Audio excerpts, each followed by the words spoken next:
అలాంటి వ్యక్తి ఆయన అనుభవం ఈ రోజున 2024 ఆంధ్రప్రదేశ్కి ఎన్డీఏ కూటమి తరపు నుంచి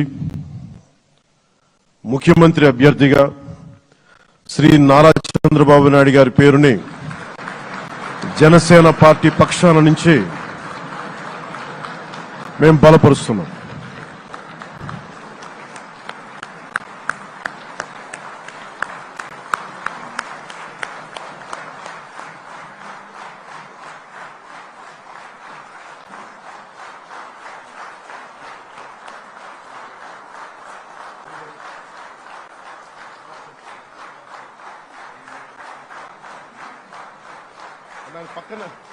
ఇది నేను ఆయన పక్కన పెట్టుకుని చెప్పాలి.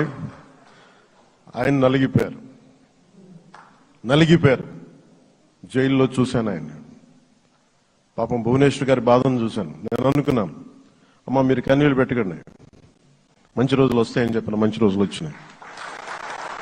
వారికి మనస్ఫూర్తిగా వారికి నా హృదయపూర్వక శుభాకాంక్షలు. మీరు అద్భుతమైన పాలన ఇవ్వాలి అందరికీ మనస్ఫూర్తిగా మీకు నేను తెలియజేసుకున్నాను సార్.